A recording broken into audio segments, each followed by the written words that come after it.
মানুষ স্বপ্ন এবং কল্পনায় জীবনকে সবচাইতে বেশি অনুভব করে, তেমনি অরুষি মনের ভিতর হাজারটা স্বপ্ন এবং সুন্দর কল্পনা নিয়ে নিজের ভিটেমাটি ত্যাগ করল নতুন গন্তব্যের উদ্দেশ্যে।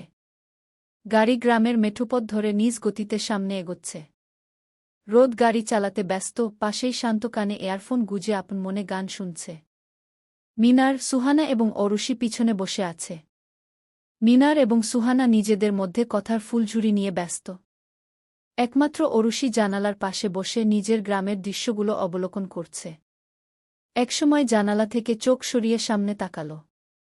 লুকিং গ্লাসের দিকে চোখ পড়তেই দেখল একজোড়া চোখ সেখানে স্পষ্ট দেখা যাচ্ছে, হয়তো চোখ দুটি তাকে দেখতেই ব্যস্ত।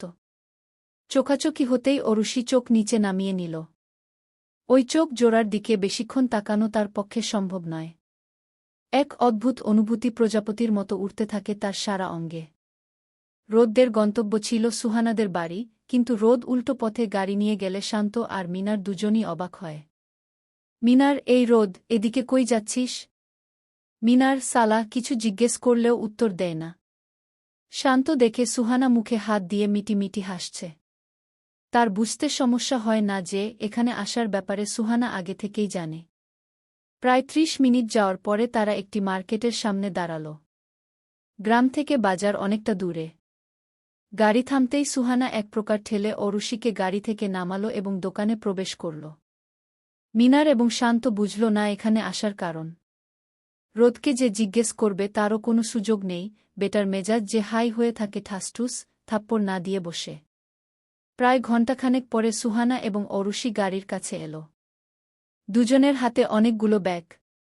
শান্ত, কিরে সুহা, এসব কি নিচ্ছিস? এত ব্যাগ এসবে কিরে? সুহানি, রোদ কইরে? দেখছি না যে। মিনার সামনের দিকে গেল একটু আগে কেন? সুহানি আস্তে করে, রোদ ওর বাচ্চা বুকে শপিং করিয়ে দিচ্ছে, বুঝলি হাবলুরাম। শান্ত এবং মিনার চোখ কুচকাল। শান্ত, স্লা। এই বলে বউ মানে না, আবার বউয়ের জন্য কি দর্দ?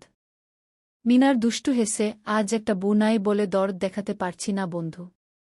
তাদের কথায় অরুষি লজ্জায় সুহানার পিছনে লুকাল। রোদকে আসতে দেখে শান্ত এবং মিনারকে ইশারায় কিছু একটা বোঝাল, তারপর সুহানার থেকে নতুন কেনা ওড়না নিয়ে মিনার মাথায় দিল। রাস্তায় কোমর দুলিয়ে নাচতে নাচতে দুষ্টুমি করে গান ধরল, সাথে শান্ত তাল মেলাল মিনারের সাথে। বুক চিনচিন করছে, হায় মন তোমায় কাছে চায়, আমরা দুজন দুজনারই প্রেমের দুনিয়া। তুমি ছুঁয়ে দিলে হায়, আমার কি যে হয়ে যায়। রোদ রেগে ওদের দিকে তাকিয়ে জোরে বলল, স্টপ বাদরের দল অ্যান্ড শাট আপ। দুজনই থেমে গেল, ঠোঁটে আঙুল রেখে বুঝাল যে তারা চুপ করেছে। রোদ এগিয়ে গিয়ে সুহানার হাতে একটা ছোট প্যাকেট দিল। ওকে বলিস কাটা স্থানে লাগিয়ে নিতে এটা বলে, আর কোনো দিকে না তাকিয়ে গাড়িতে উঠে বসে। সুহানা প্যাকেট খুলে দেখে সেখানে কিছু ওষুধ এবং একটি অয়েন্টমেন্ট রাখা। শান্ত এবং মিনার সুহানার কাছ থেকে প্যাকেটটা নিয়ে তারাও দেখে। মিনার, কিছু বুঝলি দোস্ত? শান্ত, কিছুটা তো বুঝতেছি দোস্ত। আমাদের বন্ধু নয়া নয়া প্রেমে পড়েছে রে। এই বলে দুজন বাঁকা হাসি দেয়। সুহানার পিছনেই ছিল অরুষি। সে সবটা শুনে লজ্জায় মাটি ফুঁড়ে ঢুকে যেতে ইচ্ছে করছে তার। সুহানা অরুষির অস্বস্তি বুঝে মিনার ও শান্তকে ইশারায় থামতে বলে।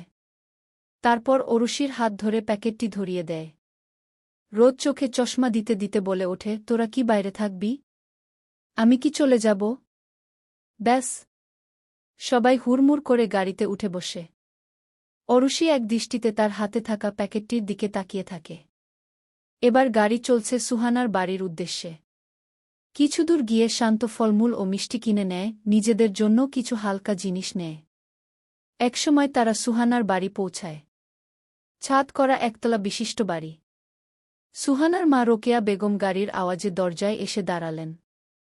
হাসিমুখে সবাইকে সাদরে গ্রহণ করলেন। সুহানা তার মাকে অরুষির ব্যাপারে সব জানিয়েছে। এখানে আসার মূল উদ্দেশ্যটা কেবল রোদ, সুহানা ও তার মা জানেন। রোকেয়া বেগম অরুষিকে জড়িয়ে ধরলেন। অরুষির কেমন যেন মামা একটা অনুভূতি হল, তার চোখ ছলছল করে উঠল। কতদিন মায়ের পরশ পায়নি এই ভেবে। রোকেয়া বেগম, এই সুহানা, যা তো মেয়েটাকে তোর রুমে নিয়ে যা। ফ্রেশ করিয়ে দে, জলদি যা। আর বাবা, তোমরাও হাত মুখ ধুয়ে আসো। আমি খাবারের ব্যবস্থা করছি। এই বলে রোকেয়া বেগম রান্নাঘরে চলে গেলেন। রোদদের সুহানা একটা খালি রুম দেখিয়ে দেয়। শান্ত মিনার খাটে চিৎপটাং হয়ে শুয়ে একে অপরের গায়ে পা তুলে দেয়। রোদ তাদের এসব কর্মকাণ্ড দেখে কিছুটা বিরক্ত হয়। কিছুক্ষণ পরে খাবারের ডাক আসে। সবাই খাবার টেবিলে আসলেও অরুষিকে না দেখে রোদ সুহানার দিকে তাকায়। সুহানা, মেয়েটা সকাল থেকে খায়নি, তাই ওকে আগেই খাবার খাইয়ে দিয়েছি। শান্ত এবং মিনার গলা খাকারি দেয়, কেসে ওঠে আর মুচকি মুচকি হাসে। রোদ পাত্তা না দিয়ে নিজের খাবারে মন দেয়। খাবার শেষে সবাই বিশ্রাম নিতে যায়। সময় বিকাল ৫টা। রোদ উঠে দেখে মিনার ও শান্ত ঘুমাচ্ছে। ব্যাগ থেকে সিগারেট ও দেশলাই নিয়ে রুম থেকে বের হয়। কি করবে ভাবতে ভাবতে চোখ পড়ে সিঁড়ির দিকে। সিঁড়ি বেয়ে উপরে উঠে ছাদের পেছনের দিকের কিনারায় গিয়ে দাঁড়ায়। সুহানাদের বাড়ির পেছনে একটা বাগান, যেখানে তার বাবা নানা প্রকার ফলগাছ লাগিয়েছেন। সেদিকে তাকিয়ে রোদ সিগারেট ঠোঁটে নিয়ে আগুন জ্বালায়। হঠাৎ চোখ যায় একটু দূরে একটা পেয়ারা গাছে। গাছে সাদা জামা পরা এক মেয়ে কোমরে ওড়না গুজে ডালে বসে আছে, নিচে একটা ছোট মেয়ে দাঁড়িয়ে। রোদ মেয়েটাকে এক দৃষ্টিতে দেখছে। পরক্ষণে দেখে সুহানা হাতে একটা বাটি নিয়ে ওদের দিকেই যাচ্ছে। সুহানা, অরুষি, তুমি পড়ে যাবে, সাবধানে। অরুষির নাম শুনে রোদের আর বুঝতে বাকি রইল না গাছে মেয়েটাকে। রাগে দাঁত মুখ খিচে নেয়। মনে মনে গজগজ করতে করতে ভাবে, মেয়েটার সাহস কিভাবে হয় এভাবে বাদরামি করার। আজ থাপ্পড় মেরে কান ফাটিয়ে দেব। অরুষি মায়ে গাছ থেকে নেমে ওড়না ঠিক করছিল, তখনই রোদ নিচে এসে জোরে ধমক দিয়ে বলে ওঠে, রোদ, সুহা! অসভ্য মেয়েটা কোথায়? অরুষি সুহানার পিছনে ছিল, ফলে তার পিঠটাই দেখা যাচ্ছিল। রোদ, এই মেয়ে! এদিকে তাকাও। অরুষি নীরব। রোদ, এই মেয়ে! তোমাকে কি বলেছি, শুনতে পাও না? রোদের ধমকে অরুষির কলিজা শুকিয়ে যায়। সে কিছু না ভেবেই উল্টো দিকে দৌড় দেয়, কিছু দূর গিয়েই ধপাস করে মাটিতে পড়ে যায়। পুরো শরীরে গোবরে মাখামাখি অবস্থা, মুখ চিনাই অসম্ভব। অরুষি নিচে বসেই ভ্যা ভ্যা করে কেঁদে ফেলে। সুহানার বাবা নতুন কিছু গাছ লাগানোর জন্য গর্ত করে তাতে গোবর সার ভিজিয়ে রেখেছিলেন। অরুষি সেটার উপরই পড়েছে। সুহানা দৌড়ে গিয়ে অরুষিকে তোলে। পিছন ফিরতেই রোদের চোখ কপালে, অরুষির পুরো মুখ শরীরে গোবর। রোদ নাক মুখ কুঁচকে বিড়বিড় করে, ইডিয়েট! আজও রোদ তার ১০০০ টাকার কাবিন করা পিচ্চি বউয়ের মুখ দেখতে পারল না। কিছুক্ষণ আগে দুপুরে ফ্রেশ হয়ে অরুষি রোদের দেওয়া সব জামাকাপড় বের করে দেখছিল। খুশিতে আত্মহারা সে, আগে কখনো এত দামি কাপড় সে পরেনি। সেখান থেকেই সাদা জামাটা পরে নেয়। তারপর খেয়ে ঘুমায়। ঘুম থেকে উঠে এদিকটায় ঘুরতে আসে সুহানার সাথে। তখনই ওই পিচ্চি মেয়েটির সাথে তার পরিচয়। গাছে টসটসে পেয়ারা দেখে লোভ সামলাতে না পেরে উঠে পড়ে। সুহানা বারণ করেছিল, কিন্তু কে শুনে কার কথা। আর এখন শরীরে গোবর ভর্তি করে মাথা নিচু করে দাঁড়িয়ে আছে। রোদ রাগে গজগজ করতে করতে ঘরের দিকে চলে যায়। অরুষি মন খারাপ করে দাঁড়িয়ে থাকে। সুহানা ওকে ঘরে নিয়ে গিয়ে ফ্রেশ হতে বলে। অরুষি সময় নিয়ে ফ্রেশ হয়ে বাইরে আসে। এদিক ওদিক রোদকে খোঁজার চেষ্টা করে। হঠাৎ মিনারদের রুমের সামনে এসে শোনে শান্ত, সুহানা এবং মিনার নিজেদের মধ্যে কথা বলছে। যা শুনে তার মনটা খারাপ হয়ে যায়। সুহানা, রোদ কিছু না বলে বেরিয়ে গেল। ভেবেছিলাম একটু পরে আসবে। এখন ফোন করে জানালো ও নাকি ঢাকা ফিরবে। তোরা কি যাবি? মিনার, আমাকে তো কিছু বলেনি। সুহানা, আমিও জানতাম না, মায়ে ফোন দিল। শান্ত, আঙ্কেল নাকি ফোন করেছিলেন, তাই আর্জেন্ট যেতে হবে। পার্টি অফিসে নাকি কিছু ঝামেলা চলছে।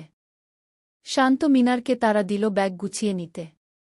ঠিক তখনই অরুষি রুমে প্রবেশ করে শান্তকে উদ্দেশ্য করে বলে ওঠে, অরুষি ভাইয়া, আমি কার সাথে যাব? মিনারও প্রশ্নভরা দৃষ্টিতে তাকায় শান্তর দিকে। শান্ত হেসে, তুমি তো যাচ্ছ না বোন। এখন আপাতত আমরা যাচ্ছি, তুমি পরে আসবে সুহানার সাথে। অরুষি অবাক নয়নে তাকায়। ওর এমন চেহারা দেখে সুহানা বলে ওঠে, সুহানা, তুমি পরীক্ষা দিয়ে তারপর যাবে, বুঝলে? সুহানার কথায় অরুষি শান্ত ও সুহানার দিকে তাকায়। সে বিশ্বাস করতে পারছে না তাদের কথা। তারপর বলে ওঠে, অরুষি, আমি কি ঠিক শুনেছি, আপু? তারা দুজনেই মুচকি হেসে বোঝায় সে ঠিকই শুনেছে। অরুষি খুশিতে সুহানাকে জড়িয়ে ধরে। মিনার, রোদ এই সিদ্ধান্ত কবে নিল? আর শান্ত, তুই জানিস আমি জানি না কেন? সুহানা, রোদ গতরাতে আমাকে এই কথার জন্যই ফোন দিয়েছিল। আম্মুকে বলতেই রাজি হয়ে গেছে। আমি তো ঢাকা ফিরব, বাবা বাহিরে আছেন, তাই মায়ের সময় কেটে যাবে অরুষির সাথে। আর আমাদের বাসা থেকে ওর স্কুল অনেকটা কাছে। এখান থেকে পরীক্ষা দেবে। তারপর আমি আসলে ওকে নিয়ে ফিরব। আশা করি এর মাঝে সব কিছু স্বাভাবিকও হয়ে যাবে। শান্ত, আমিও মায়ে শুনলাম, রোদ ফোনে জানাল। কিছুক্ষণ পরেই মিনার এবং শান্ত সকলের কাছ থেকে বিদায় নিয়ে বড় রাস্তার মোড়ের দিকে বেরিয়ে গেল, যেখানে রোদ গাড়ি নিয়ে দাঁড়িয়ে আছে। অরুষি একদিকে নিজের স্বপ্ন পূরণের আনন্দে ভাসছে, সে পরীক্ষা দিতে পারবে, অন্যদিকে অনাকাঙ্ক্ষিত বরকে যাওয়ার আগে শেষবার না দেখতে পারার আক্ষেপে আকাশের দিকে তাকিয়ে রইল।